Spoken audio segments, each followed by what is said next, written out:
give that chance of this series going the full 5 games? So Sumail was on side with me, and he actually called the Wind Ranger pick as last pick. It was the hero that he saw that they needed to have a chance.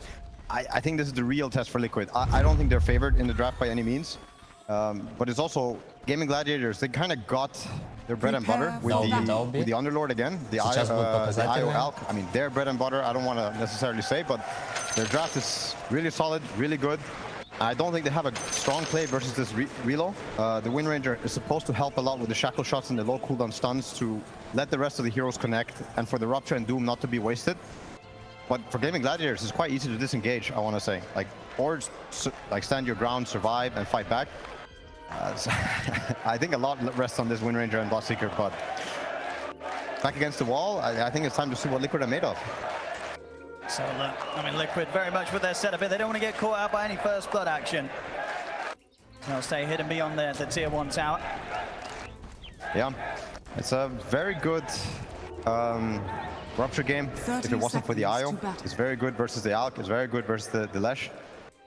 But IO and this Chemical Rage combination, I worry that Liquid gets into a damage issue quickly. But story is always the same. If you can delay the Radiance Alchemist, the game doesn't look the same, and it really helps the Bloodseeker matchup. Like, he can cut through the Alchemist timings later, but it really helps if that Radiance is just slightly delayed. Might get the catch on Boxy. There, that attempt from Tofu and Duracho. Take out his ward, but not before Gaiming Gladiators are able to get the D ward. Taken out by Celery. Yeah, Dota is a mental game, so I still don't think it's about draft as much as it is about the whole thing, the whole picture. If Liquid outplay people, or outplay their lanes, I think that's the way into the bottom lane. Gonna try for Insania. Blood grenade down onto him as well, Tofu. He has another sticky bomb coming up. I mean, if he hits it, should be a solid chance of getting the kill. Insania's got a Fairy Fire and Tango regen to play with. It's gonna connect. One more hit. Fairy Fire. He's going to live with that as well. Insania back into the tower. No first blood to be had yet. Very close. The good side for Liquid, I would say, for the laning. Maybe Ace, in fact. And trouble. They got the blood grenade down onto him. Mickey and Boxy, they're going to be able to chase the Underlord out of the lane, and they'll find it. First blood for Mickey. That's exactly what they had to do. I was just about to mention the Doom matchup versus the IO Alk. It's one of the few lanes that you can kind of 1v2, or you can also decide to pull the lane yourself. IO can't really do much against it. So I really like what Boxy did there. Looking at bottom, now takes the Twin Gate back to top. But I think we're going to see Boxy back down here. Sure. A couple minutes. Yeah, I think that's the play style. We've seen sort of how mobile Boxy's been in the previous games, maybe sort of between the top lane or the side lane and the mid lane. This time, maybe he just more focused on the side lanes in particular. Duracho, get the concoction out. The harassment from Boxy, already bringing Duracho down low. We'll see how well the sustain of Celery will be in terms of keeping Duracho fine to farm in this lane if Boxy sticks around with Zai. Well, that's one of the most popular heroes of the last patch. We haven't seen too much of it since the... Oh, bottom? No. We haven't seen too much of it in the new patch. We saw a few games, I want to say. Maybe it was just the one from Nisha, where they ended up losing. But this time around, Nisha playing against Quinn, Leshrac, with a Wind Ranger. It's a hero that can also, kill or match the 1v1. Bottom. Okay, he's able to connect with the Blood Ride, chase down Tofu. These two picking up the kills here, Mickey and Insania. A good start secured here for the Bloodseeker. Very nice. I think it's very related to how they started out the lane. Skyra didn't start bottom. I don't think this kill would have happened either. These early moves meaning everything in terms of getting the momentum going. See now, Tofu back to the lane. Okay, this start feeling strong, and any time that he has got Insania by his side, almost certainly able to have opportunities to turn it around. So Tofu's got to be careful how he commits with any blast-off attempts. I'm interested to see the Ace. He looks like he's going for the Vanguard. He's not opting for the boots, and it's probably because he's not playing against one of those massive lane dominators or heroes with a stronger passive for zoning.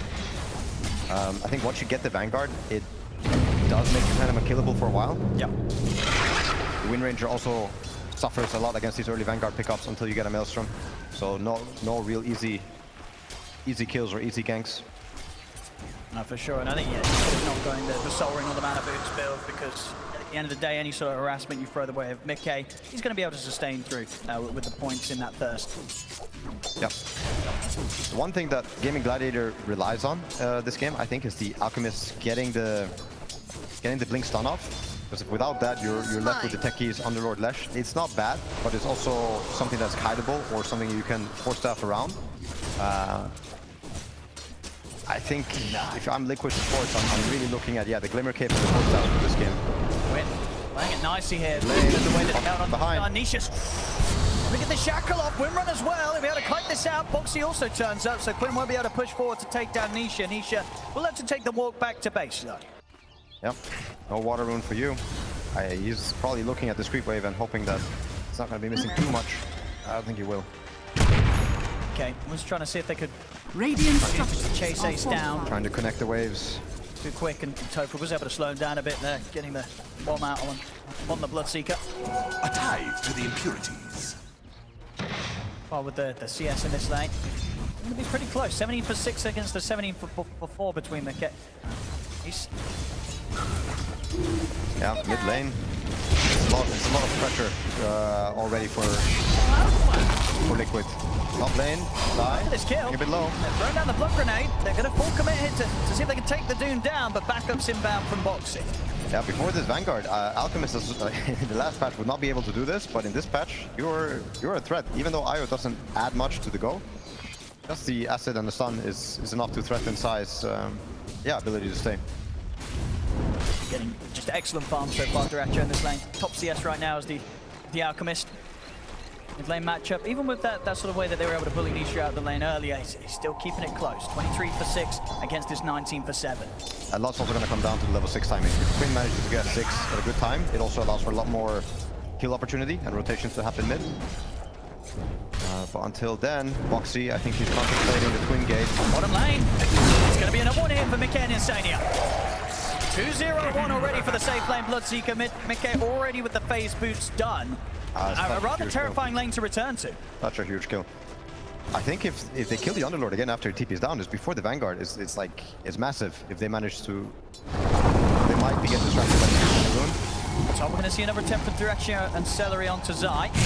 Body blocks here from Duracho, keeping him Zai sort of held in the acid spray. Zai trying his best to walk this one up, but there's no escape. Wow. Nice play from the up. Bottom rune. Jumping in second, into the back of the Foxy Ace, swinging around for the side. Wants to get him over the front, they got the Ancient Seer. He's going to pull back, that's going to set up for the two-man shackle shot, but the heals are there. Celery tenders across, keeps Quinn alive. Now they'll be able to look to chase down Foxy. Insania is finished off by the final bomb there from Tofu. He manages to escape. Gaiming Gladiators taking these kills around the mid, and Quinn is a little too tough to take down. Celery each and every time making sure he's within arm's reach to jump in with the tether and provide that little bit of sustenance at this point. Stops Liquid from getting these kills on Quinn. Yep, we got the Vanguard up on Ace and on side. Side lane kills are way less likely to happen, but I say that, no. You can kind of see what's going on bottom. 4, 5, 6 right clicks on Ace and nothing's going. Yeah, it's just doing nothing. Ace is going to feel super safe now, even when he's on his own. How are we looking at the Alchemist? Taking suicides. Yeah, just go for the mana refuel. Celery, he's going for the steal.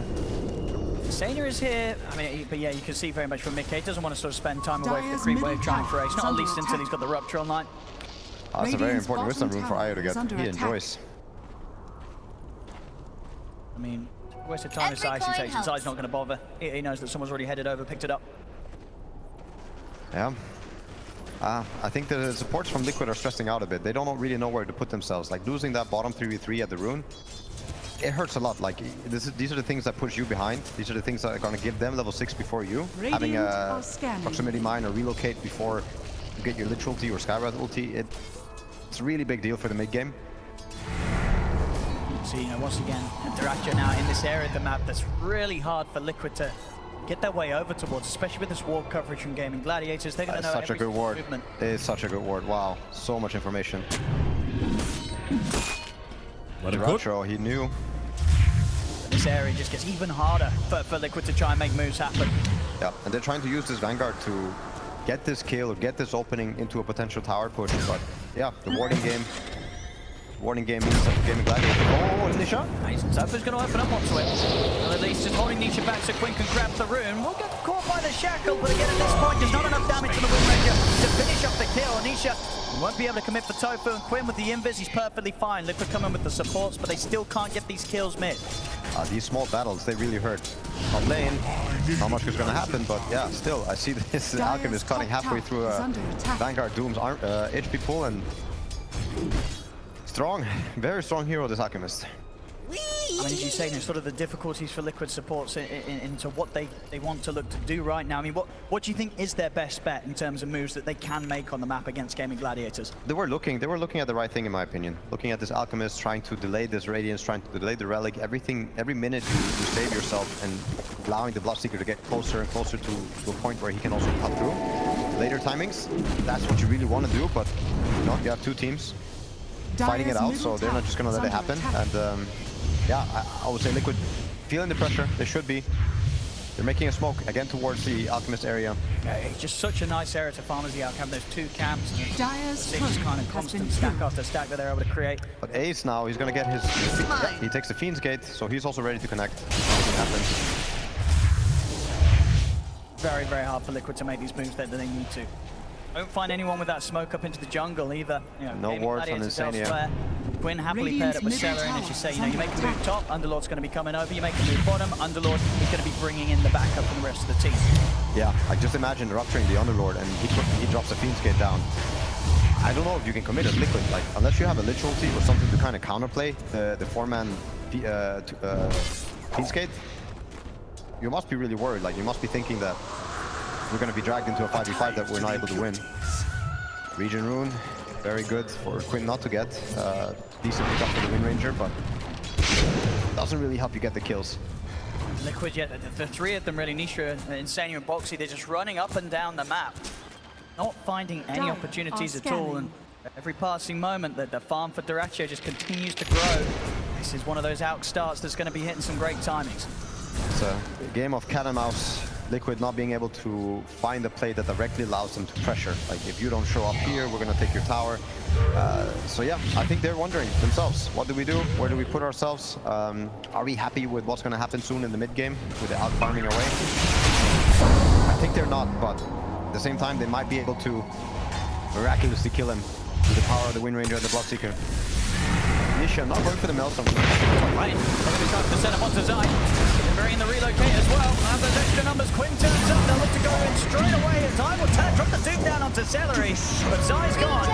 Celery, he'll be perfectly fine. He can wait out the Doom, but he'll survive.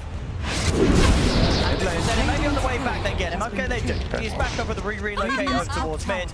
Liquid at least able to clean up Celery on the return. It's something.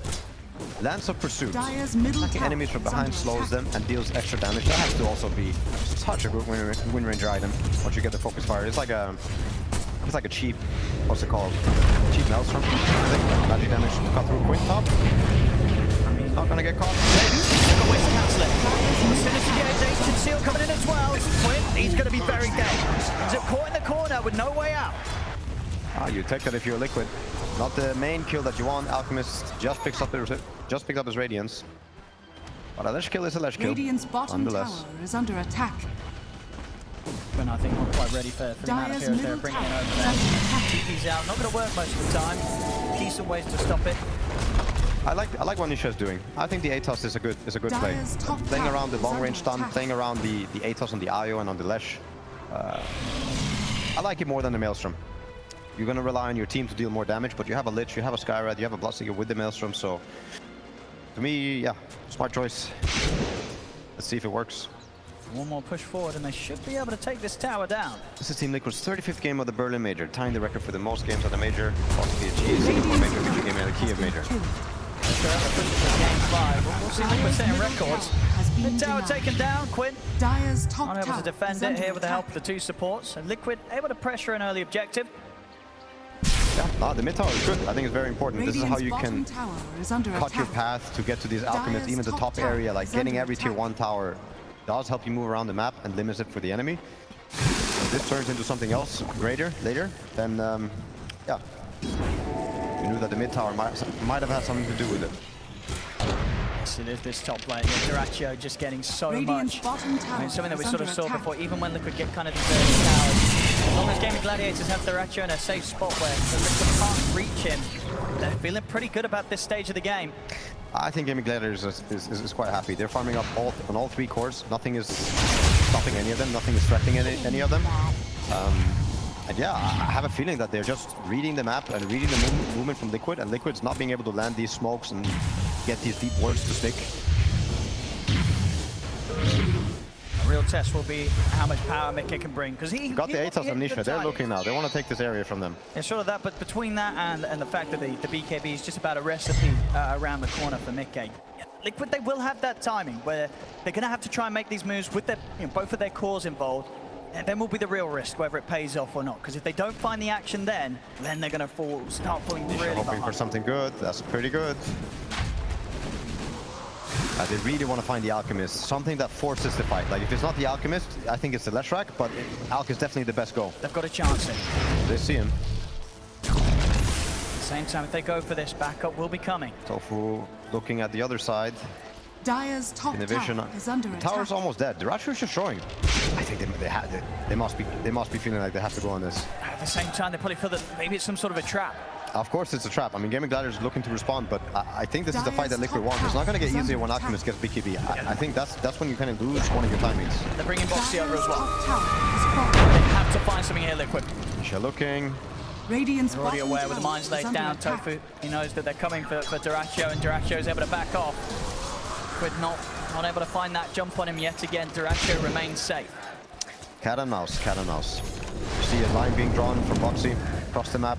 I think he's trying to predict the Alchemist movement. They don't really want to run into the Underlord, but I think they feel like they have to shrink the map and find this important hero. Because if they don't find an important hero, no fight's going to happen. I mean, they're really going for a Liquid. They're starting to reach around beyond the tier 2 down. The Mystic Flare, but the heals are coming over. Celery's actually not going to be enough to kill Tofu. Tofu's perfectly fine. Zai dropped the dude down to Quinn, but they think that this is crazy when considering getting in on this.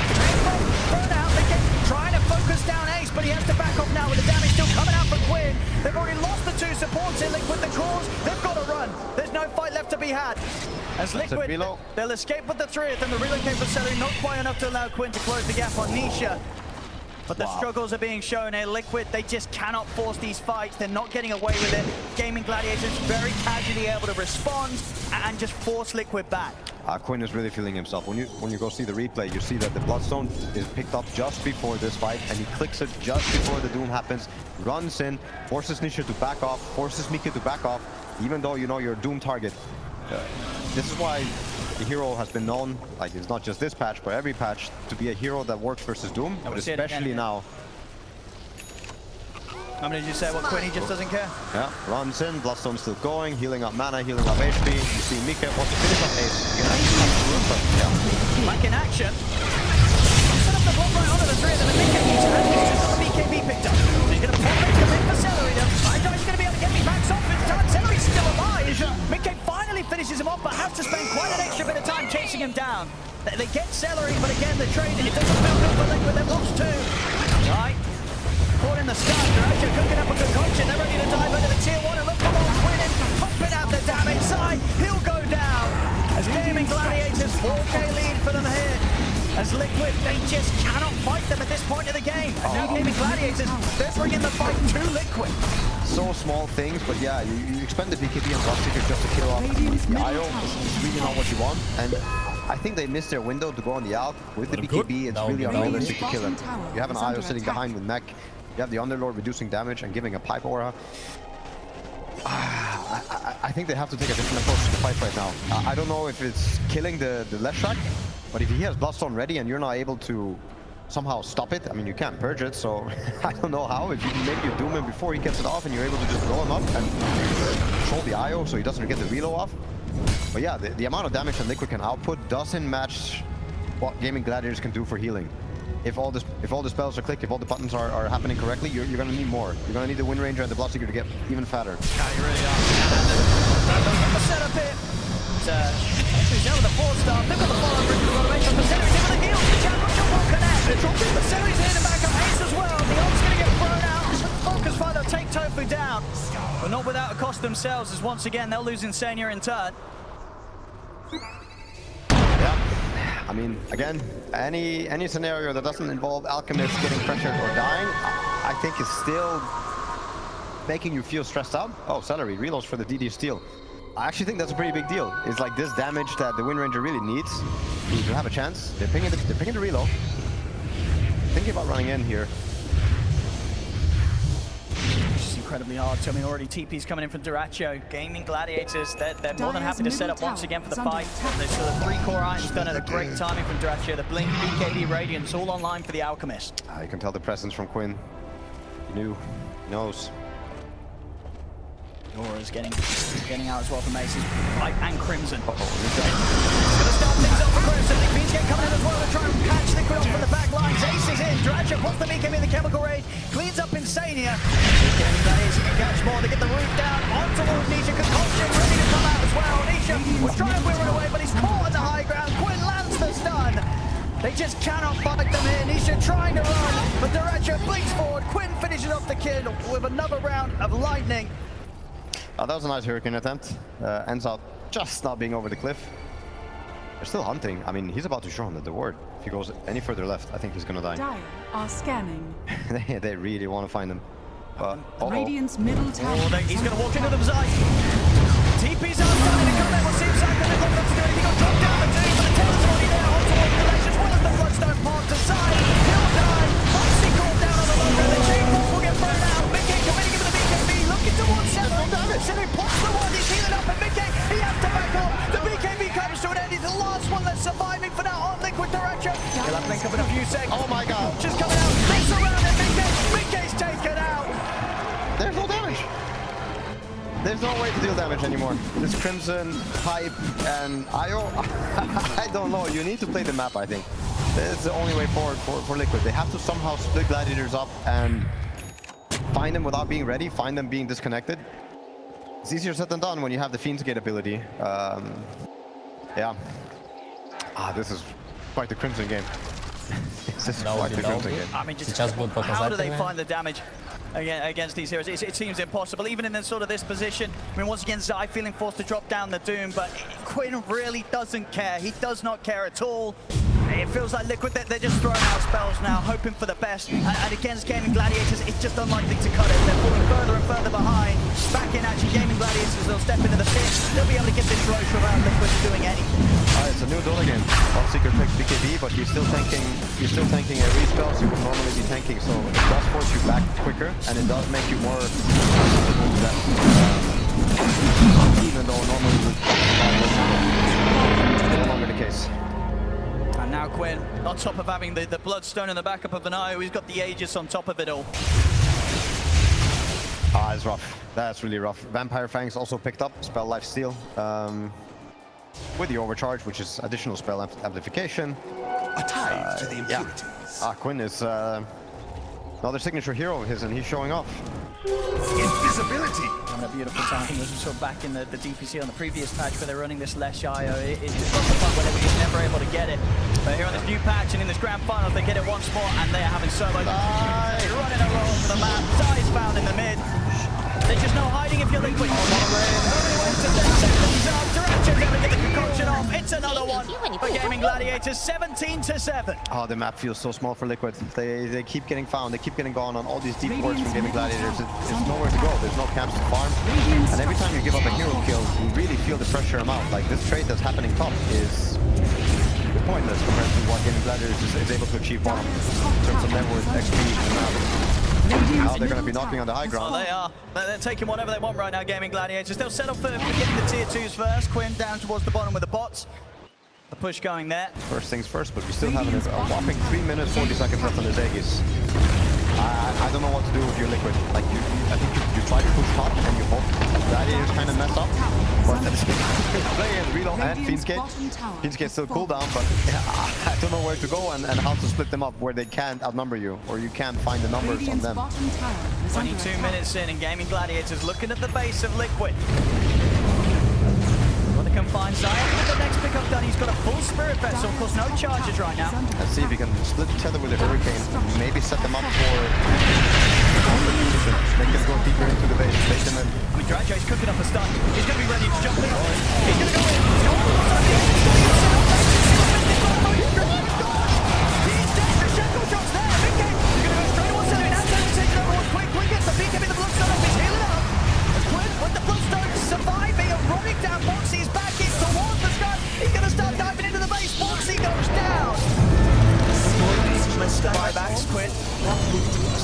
coming. All right.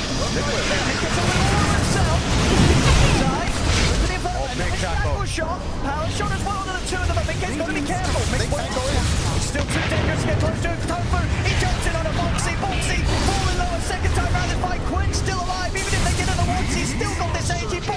Boxy will fall. They cannot kill Quinn even though once it. Oh my god, the spell life here is so high. They're going to try again. Blood Rights laid down, but nothing to sort of set Quinn up in the middle of it all. He's still alive. He doesn't even need his iron right now. Solo is going to be back in the game pretty soon. Ace laying down the Fiend's Gate to bring them back up straight back in. And they'll keep this push going, Gaiming Gladiators. Coming through with a high five. 4 versus 5 here. Quinn, I mean 4 versus 6 if you count the 2 lives that Quinn's got to play with. As the bottom racks are gone, Liquid unable to do anything to stop Gaiming Gladiators. Chemical rage is feeding into Zide. Any safety for Zide? There's not. Zide down. No buyback for him. It's down to the final 3 here for Liquid as they're getting dove under the tier 4. Nisha holds them back with a shackle shot, but Tofu in with the blast off. Duracho goes home. Concoction down. Nisha running down on the fountain. Will he keep him alive as he backs the lead up? Like it out of the Duracho. He's up the tether. With a root turn from Ace. Holds back the Nisha. Nisha has to heal up again. He's getting low for the firestorm of Ace. They just can't get close to them. They keep having to go back and heal. All this AoE damage from Quinn and Acid Spray and Radiance, it means they can't get in. They're still trying to chase them out. Ace. Got Crimson Guard ready to pop again. 20 seconds until Pipe's back up. They know how strong they are as a unit here, Gaiming Gladiators. They will back off, give Liquid a bit of breathing room, but the damage certainly been done. Reload back, get the full mana going. Dyer's top Maybe pick up some tower is items. under attack. Shiva's Guard closing up around the gap next there for Quinn. Yeah, you see Sai, he opts for a different build on Doom. He's probably feeling, you know, the pressure of the sustainability and the region that is so immense on them that he went for Vessel. It's a fair attempt, but to be fair, you have the spell. You have the spell. Yeah,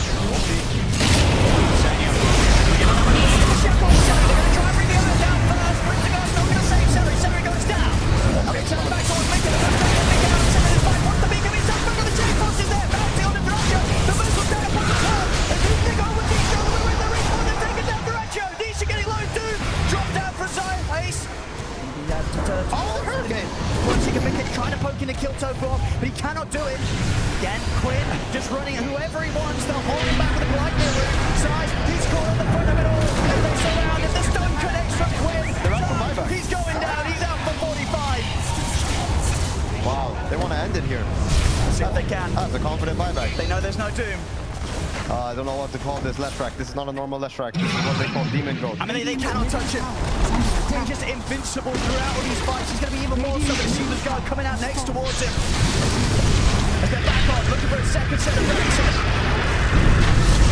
They've got to try and do this 4 versus 5. They want to slow down this push. They take the range barracks. They're onto the melee. The barrack will hurt, but at least on the bright side, you saw the damage that could come out. If the Ratro, I mean, maybe he will want to jump in and self-stun again, but whatever it is, if they get the scenario where they can just get the hits in with the Wind Ranger and the Hellseeker, they do have damage to cut through. And yeah, I really like Sai's Doom on the Underlord there. I think it was a better choice. Dooming the left track with the Aegis wouldn't really make sense. You just have to kind of run around them, but yeah, it's still a huge problem. I don't know, I don't really know how to address the left track other than, yeah, ignore him and hope for the best. Potentially they can kill him. I mean, maybe if they blow everything on him and the IO doesn't get the reload off. Radiant's top tower is maybe under there's a way. attack. Trying towards their next times, Liquid and Mickey. He's going to be going for this Aghanim's build. Hoping to sort of add to his potential to just survive through these long fights with the Blood Mist. You know, if he gets in and if they start to get that opening kill, as you say, if they are able to lay down the burst, take out one of the heroes, Mickey gets the final touch, there is the potential that, you know, he's going to be healing up, building up this barrier above him, and he could maybe get to the point where he himself is hard to kill off. I think it was Ortiz playing it earlier in the tournament. To see the Aghanim's Bloodseeker really do some work. It's interesting now after the change. It's a lot better than the previous one. The previous one was pretty bad. Was really bad. But yeah, this is the kind of item you really wish you could get for free from a Roshan, but when a game looks like this, you're gonna buy anything you can just for the opportunity to survive the next fight.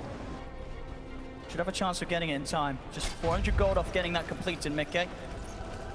I also think the Shivas, if Sai can somehow manage to get Shivas before the next big fights, sure. It's all about this region. Bloodstone, Io, Alchemist. If you find things that later on with the Scotty and the Shivas, I can see how they can scale into them. They've down 2 racks, but you know, people have won harder games. Certainly have Liquid doing everything they can to hold on. I think we saw last fight as well, some impact coming out from Zai with that Vessel, just able to put a limit to some of the healing coming out on heroes like Duracio's Alchemist in the midst of it all. You know, a well-placed charge could be the difference between life or death for some Gaiming Gladiator. Zai's able to follow it up on that Doom. Yep. Almost forced that finish on Boxy. I think this is a good way to reset the fight and go back in for a turnaround. You can bait the Doom once you get it. Gaiming Gladiators might be overconfident. But the wards from Gaiming Gladiators this game, most of them have stuck and they have been very deadly. They've caught a lot of this information that, yeah, Liquid are praying that they don't have. Radiant's middle tower is under Liquid, attack. I mean, right now, are you sort of just waiting for Gaiming Gladiators to come to you again, or can you try and look for this fight whilst that buyback for Duracio's on cooldown? See if you can punish that from the out. It's very hard to make the first goal as Liquid. I wanna say that you kind of dead, and you hope for Gaiming Gladiators to make a mistake, like Duracio jumping in and self-stunning, or Quinn breaking the tether. These small things, like, I don't know, bait them in, make them make some mistakes, and then you have to turn around and take it, because if you're gonna smoke yourself and go on the offensive, I think that's actually the hardest fight. Like, hardest fight. It's harder than the alternative of waiting for Gaiming Gladiators to mess up a bit. And I think you see that. But they are gonna smoke up. Yeah, with this one, we see on the damage there, of course, crazy numbers coming out from Quinn with how he's just been able to survive throughout all of the chaos in these team fights. I mean, it's about the Roche. I like what Liquid are doing. As in, I don't think you can beat it. If you're gonna play against Aegis and Cheese on an IO, I think you might as well call it. So a good way for Liquid to maybe come back is, yeah, play on your buybacks, or let Gaiming Gladiators start on the Roche and somehow smoke your way in there when it's about to die, and then take the fight, get the steal, yeah, and kill all the heroes. Maybe it's easier said than done, but I think you need something like this. There's the smoke. Now you need Gaiming Gladiators to start the Roche, but sadly it's not for another minute. The net worth of 20,000 in 30 minutes. It's 11th richest Leshrac ever on a land by this time. He's having a beautiful time there, Quinn. He's had some great games throughout this whole run and in his finals as well. From his puck to his Lesh, bringing out the classics and just showing how unstoppable he is when he gets his hands on these heroes. 1,000 gold from the Shivas. Oh, they see Nisha. He wants to start it. So we get the jump.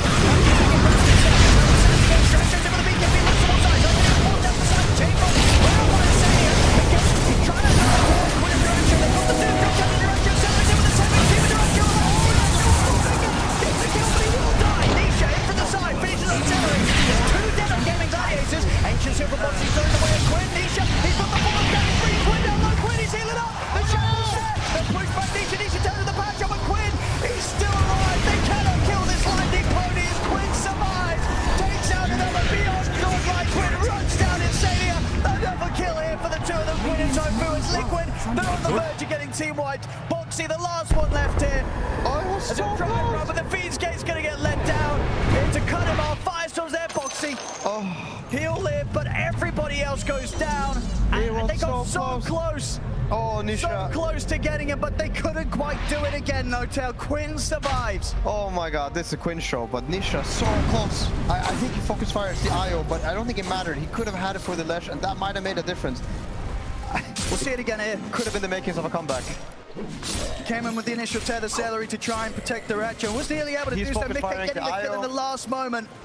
Maybe the IO doesn't die without the focus fire, but just not enough for the Leshrac. It was so close. Quinn just continuing to get so much out of these fights. The Shiva's done on top of the BKB. He can now look to go back for the aggressive route, get the Hex done. He's also going to have an Arcane Rune in the bottle for the next fight. Quinn. What a performance. Whole series. 21k lead here. And last few fights, you know, they're showing they can bring down Duracio, Liquid. They have the damage. They have these cut-through heroes. The Bloodseeker has the shard as well. Pure damage. You know, you don't care about the armor. You don't care about AC, Shivas, and all these things. Like, if you get to hit, chances are that you'll be able to kill. And the same thing goes for the Wind Ranger. Yeah, there's a lot of buts. There's a lot of ifs. Okay, a good job to try and just build up this barrier before the team fight. Start off with this incredible amount of HP. Anything you could do to try and stay alive long enough to break Quinn. He's the one that gets focused for the rest of the time. Push himself beside Dratcher with a 2-man on the jump for the blast. That was done for a cheers. And Liquid is destroyed off the back of that jump there from Tofu and Dratcher. Mickey pops the BKB, but Quinn is able to take him down. No run downside. They get the team wide yet again. Wow, what a techie stun. And they'll call it GG. It's called Gaiming Gladiators once again. They'll take the title here, 3-1 against Team Liquid. I mean, no doubt they just can't be stopped. No, that was a showing. That was such an incredible showing by Gaiming Gladiators. Win, I mean, the whole squad. You win as a team, you lose as a team. And yeah, Liquid couldn't break it. I mean, you saw them take one game from them. It's impressive, good performance.